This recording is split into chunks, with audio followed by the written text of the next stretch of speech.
C'est un gaz invisible, inodore, qui nous accompagne partout dans nos moindres faits et gestes.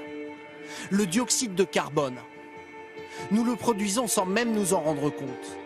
Pour alimenter mon radiateur, lorsque je me déplace, dans mes sacs de course ou même dans mon assiette. Quelles sont mes émissions de CO2 et comment faire pour les réduire?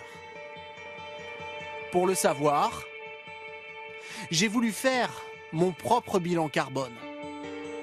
Une traque qui commence dans mon appartement. Quand mes appareils électriques ou mon chauffage tournent à plein régime, quelles sont mes émissions? Cette question, je vais la poser à cet homme. Bonjour. Bonjour. Jean-Yves Villemotte. Un consultant spécialisé dans les émissions de CO2. Je vous ai préparé ma facture EDF. Car dans mon appartement de 60 mètres carrés, tout fonctionne à l'électricité. Pour mesurer mon CO2, cet expert va fonder tous ses calculs sur ma facture. On arrive à un peu plus d'une tonne de CO2 pour l'ensemble des consommations d'électricité du logement. Une tonne, principalement pour le chauffage, à diviser par le nombre d'occupants, 3 personnes. Résultat, 360 kg de CO2 par an. Si mes émissions sont aussi basses, c'est parce que l'électricité de mon compteur vient principalement du nucléaire, qui produit beaucoup moins de gaz à effet de serre que les centrales au charbon.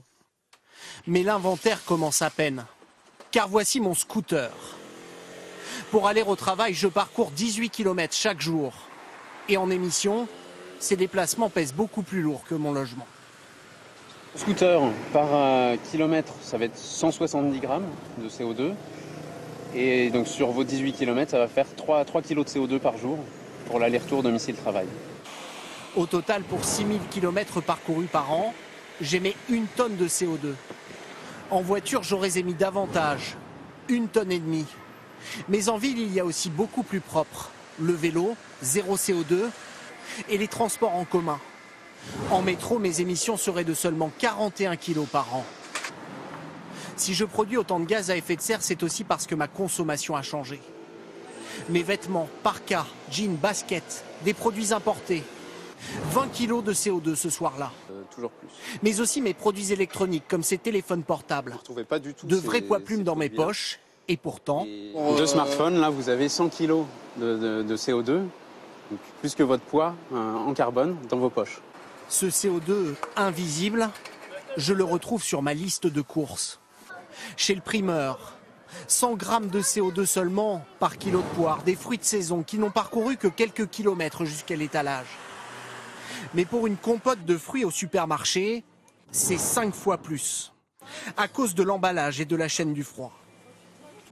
Chez le fromager, certains de mes produits préférés pèsent encore plus lourd. 8 kg de CO2 par kilo de Saint-Nectaire. Et c'est même 2 fois plus pour du fromage à pâte dure comme le comté. Je voulais vous prendre du bœuf. Et chez le boucher, jusqu'à 40 kg par kilo d'entrecôte. Si ces produits pèsent aussi lourd, c'est qu'ils viennent de nos vaches, qui lorsqu'elles ruminent, émettent de fortes quantités de gaz à effet de serre. Cette viande et ces produits laitiers alourdissent considérablement mes courses. Donc là, du coup, j'ai à peu près 5 kg de course. Mais 30 kg de CO2. Je fabrique plus de carbone en mangeant qu'en me chauffant. Oui, tout à fait. On consomme plus de CO2 dans son assiette que lorsqu'on se chauffe. Mon assiette pèse donc 3 tonnes par an. Mes autres achats, 2,5 tonnes. 1 tonne pour mon scooter. 360 kg pour mon appartement.